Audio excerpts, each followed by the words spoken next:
We've worked at 3 places together, which are Trent Poly, Nottingham Poly, and Nottingham Trent University.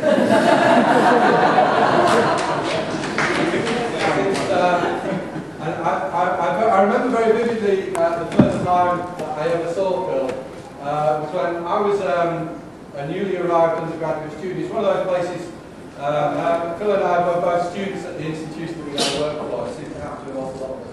And I remember arriving there on my first day as an undergraduate student and feeling very bewildered and confused as you do. I was a mature student. I had no idea. I didn't know I was in the right place, whether I was going to find friends there or anything like that. And on the very first day, the very first thing that was happening, we were being spoken to by the lecturers, by the dean, and by various people. And another thing that happened was that the then second years were given the task of organising a social event that us newly arriving first years would go to. And Phil, a year ahead of me at the time, was nominated. I don't know, courseware, or I'm not quite sure how it fell on you, but Phil, I seem to remember he arrived slightly late, which is a theme I'll develop. He arrived and came to the front of the class and was very impressive to me. He had lots and long hair, and Doc Martin boots, and I saw this as my first encounter with Phil, and I thought, I'm in the right place. There are people here that I recognise and know. That's kind of when I first got to know Phil. I've known him ever since. I think I'm supposed to give lots of kind of stories about that time when we were drunk or something. And I haven't got any of those. And so although Phil's from completely the wrong side of the Pennines, other than that, I've largely got kind of nice things, I think, to say about it. I work quite closely with Phil. We share an office, I've done for some time. And he's an absolute pleasure to work with. But one thing that you notice about Phil, that Nottingham Trent University is a large place. It's so large that you tend, most of us don't even know all the people in our own building, and never mind all the people in other buildings. So when you've been there a while, you kind of get to know a few people in the building. One thing about Phil is that wherever I go, I realise that he's known across the university.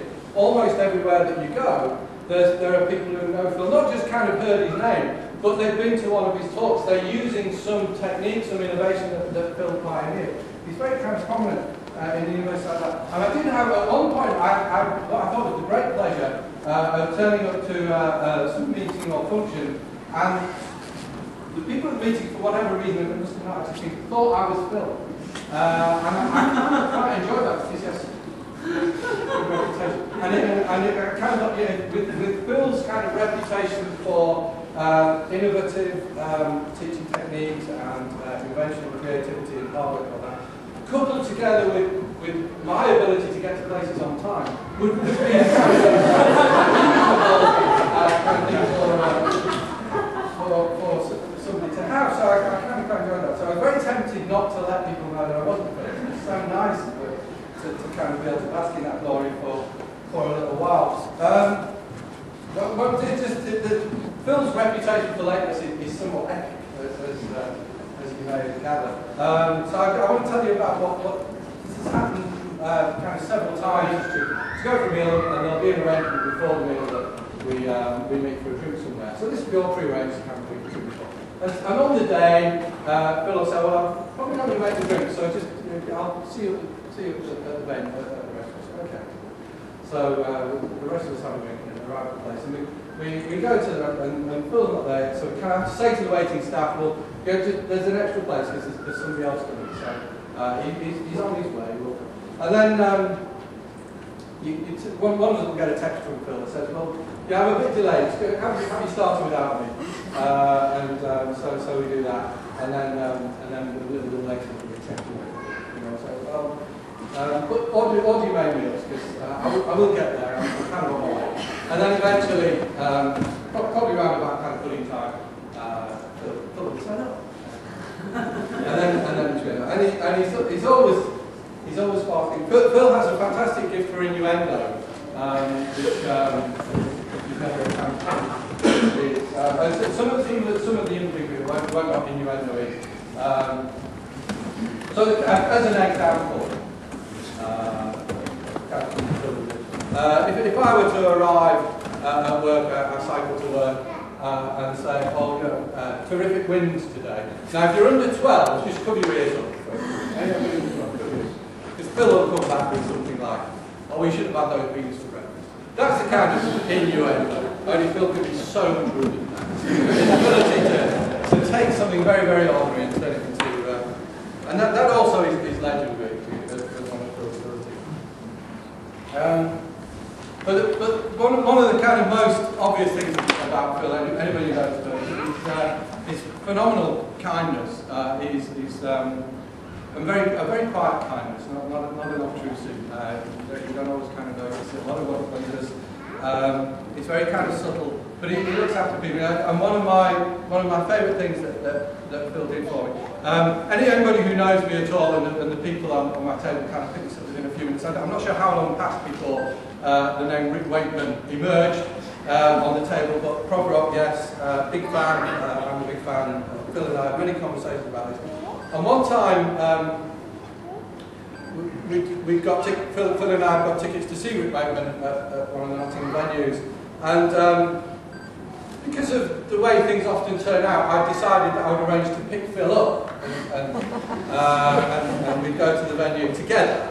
My way of making sure he got there. But he said, no, I'll see you in the seats. And this was kind of terribly unusual. I didn't really suspect anything, I'm not sure why. So, okay, all right, I'll go and see you in the seats. So I arrived at the venue and went in and found my seat. And was waiting for Phil and kind of thought, this is Phil again, he's going to turn up for the encore or something. But actually what happened was Phil came along just a little bit before the show was going to start and told me that he'd been backstage with Rick Wakeman doing, Phil's got a long-term project around musicians and the internet, as yet unpublished. He's been researching this for some time, and I think it's a kind of a way of meeting rock stars. But it's a great way of meeting rock stars, and what Phil had done was he'd arranged this to do an interview with Rick, and then also very, very kindly asked Rick if he would mind if after the event if he could bring his friend backstage to meet Rick. So he did, and that was absolutely wonderful. And yeah, anybody who knows, that was a terribly important thing, a wonderful thing for Phil to have settled for me. So that's the kind of thing that Phil does. And those are the kind of anecdotes that I'd rather kind of share with you, because that's in his nature to do those kinds of things for people. I'm very lucky to work in an institution, I think, where lots of people operate with a great amount of integrity, creativity, and hard work. And Phil is a star among them, and he's an absolute treasure to work with. And so, in terms of anything you could think of, originality, creativity, I would trust Phil with and about anything. It's just great to work with. So those are the things I wanted to share about Phil. And as I think it's already been commented on, that the long hair and all those things. And actually the lateness seems to be disappearing. Phil and I had a meeting before this event. We went for a drink.